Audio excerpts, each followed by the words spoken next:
नमस्कार दोस्तों, मेरे चैनल में आप सभी का हार्दिक स्वागत है। बच्चों को ढेर सारा प्यार। आशा है आप लोग स्वस्थ होंगे, प्रसन्न होंगे।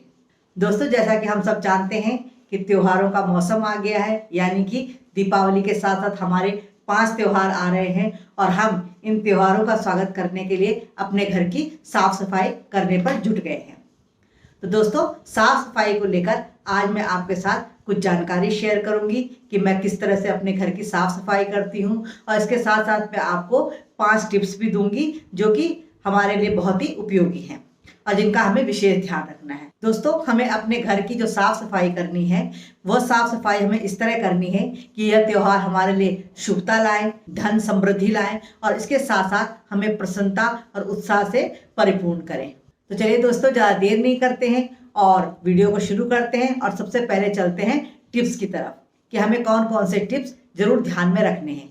दोस्तों, पहला टिप तो यह है कि अगर हम अपने घर में पेंट करवाते हैं दीपावली के समय पर या किसी भी त्योहार के समय पर हम अपने घर में पेंट करवाते हैं तो हमें ध्यान रखना है कि यह पेंट हम 1 महीने पहले करवा दें। जी हाँ दोस्तों, ये हमारे लिए बहुत ज़रूरी है। हड़बड़ी में बिल्कुल पेंट मत करवाइएगा और उससे जो है घर सूखता भी नहीं है, जल्दी पेंट सूखते भी नहीं है, क्योंकि धीरे धीरे अब गर्मियां कम होने लग गई हैं। इसलिए पेंट हमें कम से कम 1 माह पहले तो जरूर करवा लेना चाहिए। चलिए अब बढ़ते हैं दूसरी टिप्स की तरफ। दोस्तों, अगर हम अपने घर में पेंट नहीं करवा रहे हैं और खुद ही साफ सफाई कर रहे हैं तो हमें इस बात का ध्यान रखना है कि साफ सफाई भी हम कम से कम 15 दिन पहले से शुरू कर दें। और 15 दिन पहले से शुरू हमें इसलिए करनी है क्योंकि अगर हम अकेले हैं तब तो हमें धीरे धीरे अपने आप को स्वस्थ रखते हुए सफाई करनी है, और अगर हम हेल्पर भी ले रहे हैं तब भी हम पहले से साफ सफाई डीपली कर दें, जिससे कि धीरे धीरे जैसे ही त्योहार आने लगे तो हमारा घर साफ सुथरा रहे और हमारे लिए बहुत छुटपुट कार्य बचे रहे। तीसरा टिप्स ये है दोस्तों कि 2-4 दिन में ही पूरी सफाई को निपटाने की कोशिश मत की, क्योंकि इससे नुकसान ये होगा कि हम हर कमरे की डीपली सफाई नहीं कर पाएंगे। और आप लोग जानते हैं कि हम त्योहारों में से होली या दीपावली के त्योहार पे ही डीपली सफाई करते हैं तो हमारे बहुत सारे काम बढ़ जाते हैं।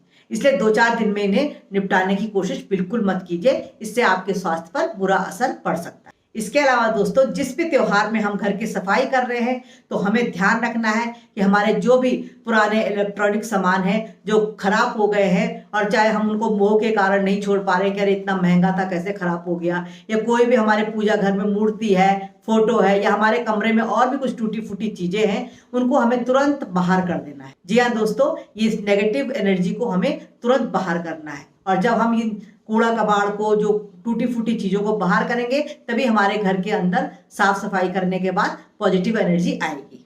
5वीं टिप्स दोस्तों ये है कि कोई बड़ा सामान, जैसे हमारी कोई टेबल है, कुर्सी है, पलंग है, उसमें अगर कोई डैमेज हो गया है, कोई कील टूट गई है, थोड़ा हिल रहा है, कुछ भी तरह से डैमेज हो रखा है, तो हमें इन त्योहारों से पहले उसे सही करवा लेना है। क्योंकि दोस्तों, हमारे घर में डैमेज चीज पड़ी हुई है तो हम चाहे कितनी भी साफ सफाई कर लें, हमारे घर में पूरी तरह से नेगेटिव एनर्जी बाहर नहीं जाएगी। इसलिए हमें इस बात का जरूर ध्यान रखना है। तो मैंने ये आपको 5 टिप्स बताए, इन पे आप जरूर गौर कीजिए। ये भले ही देखने में, सुनने में बहुत छोटे हैं, लेकिन ये बहुत उपयोगी हैं और हमारे लिए बहुत ही सार्थक है। और चलिए मैं अब आपको बताती हूँ कि मैं किस तरह से अपने घर की सफाई करती हूँ। तो दोस्तों, जैसा कि मैंने आपको बताया कि आपको धीरे धीरे एक एक कमरा करके सफाई करनी है, इसी तरह मैं भी अपने आप पे इसको फॉलो करती हूँ। मैं 1 दिन में ही या 2-4 दिन में ही सफाई नहीं निपटाती हूँ, 10-15 दिन पहले से धीरे धीरे करके सफाई करना शुरू कर देती हूँ। तो चलिए दोस्तों, साफ सफाई का कार्यक्रम सबसे पहले किचन से शुरू करते हैं।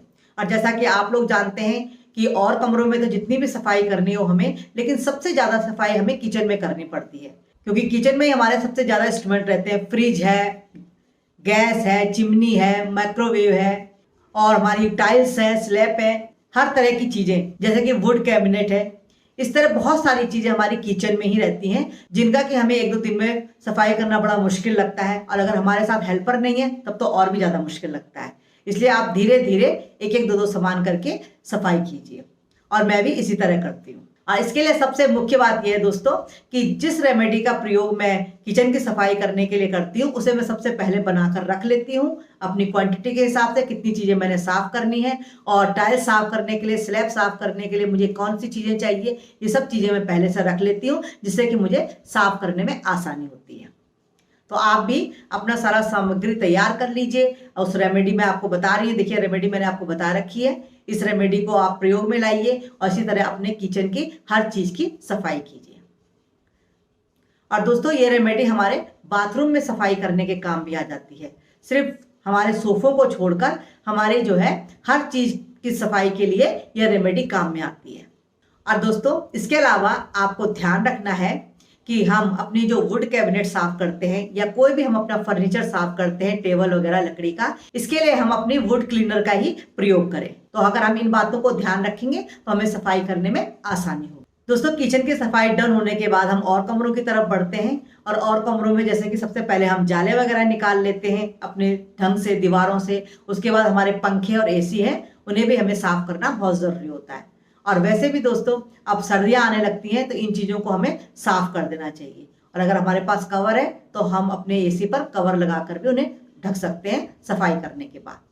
तो दोस्तों मैंने अपने पंखे साफ करने के लिए, अपने एसी साफ करने के लिए अपने हस्बैंड की मदद ली है, क्योंकि मेरे साथ कोई हेल्पर नहीं है तो इसलिए मैं अपने हस्बैंड के साथ मिलकर ये सफाई कर लेती हूँ और उसमें वो मेरा पूरा सहयोग करते हैं। तो इस तरह मैंने अपने हस्बैंड की मदद से पंखे भी साफ कर लिए, एसी वगैरह भी साफ कर ली और दीवारों से धूल वगैरह झाड़कर, जाले वगैरह झाड़कर अच्छी तरह से सफाई कर ली। इसके बाद दोस्तों हमारे ड्राइंग रूम में जो हमारे सोफे वगैरह होते हैं, हमारे ड्राइंग रूम में या हमारे बेडरूम में जो भी हमारे पर्दे वगैरह होते हैं, तो हमें वो अपने पर्दे वगैरह निकाल कर अच्छी तरह से धो लेने चाहिए। और हमें अपने सोफे की सफाई भी अच्छी तरह से कर लेनी चाहिए, कुशन वगैरह के कवर धो लेने चाहिए अच्छी तरह से। और इसके बाद हमें अपने सोफे की सफाई भी जरूर करनी चाहिए। और दोस्तों सोफे की सफाई किस तरह करनी है इसके लिए मैंने एक वीडियो बना रखा है। अगर आप विस्तार से जानना चाहते हैं तो आप उस वीडियो को देख सकते हैं। मैंने एक लिक्विड बता रखा है आपको सोफों की सफाई करने के लिए, उससे हम आराम से अपने सोफों की सफाई कर सकते हैं। इसी तरह मैंने भी अपने सोफों की सफाई करके अपने ड्राइंग रूम को भी चकाचक बना लिया है। पर्दे भी मैंने अच्छी तरह से धो लिए। दोस्तों मैं हर दिन एक एक स्टेप आगे बढ़ रही हूँ, आप भी इसी तरह बढ़िए। और दोस्तों अंत में हम आते हैं बाथरूम में। और जैसा कि मैंने आपको बताया कि मैंने किचन के लिए जो घोल तैयार किया है, जो रेमेडी तैयार की है, उसी को हम बाथरूम की टाइल्स वगैरह साफ करने के लिए भी प्रयोग में लाएंगे।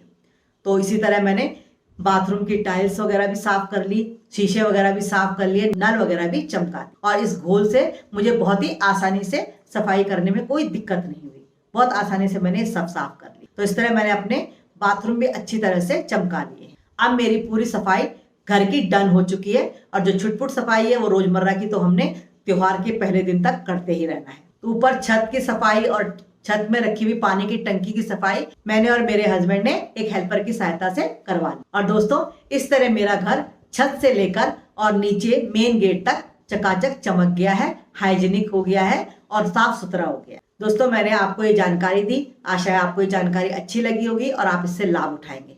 दोस्तों हम साफ सफाई करें, लेकिन उससे पहले हमें अपने स्वास्थ्य का जरूर ध्यान देना है। अपने को थकाना नहीं है। अगर हम थके थके से सुस्त लगेंगे या काम करते करते बीमार हो जाएंगे तो हम त्योहारों का मजा किस तरह उठाएंगे? हम त्योहारों का लुत्फ बिल्कुल नहीं उठा सकते। इसलिए धीरे धीरे करके स्टेप बाय स्टेप हमें काम करना है, जिससे कि हम थके भी ना और आगे चलकर चुस्त दुरुस्त रहे और अपने त्योहारों का पूरा मजा ले सकें। दोस्तों अगर आपको मेरी जानकारी पसंद आए तो आप कमेंट्स कीजिए और लाइक करना तो आप बिल्कुल मत भूलिए। आपके लाइक, आपके कमेंट्स मेरे उत्साह को बढ़ाते हैं और आपके साथ जुड़ने से मुझे बहुत अच्छा लगता है। तो चलिए आप लोगों को एडवांस में 5 दिवसीय त्योहारों की हार्दिक शुभकामनाएं। आप जो है स्वस्थ रहिए, खुश रहिए, प्रसन्न रहिए और खूब अपने त्योहारों का लुत्फ उठाइए। चलिए आज वीडियो को यहीं पर विराम देते हैं और मिलते हैं किसी अगली महत्वपूर्ण जानकारी के साथ। तब तक अपना बहुत ख्याल रखिए। नमस्कार।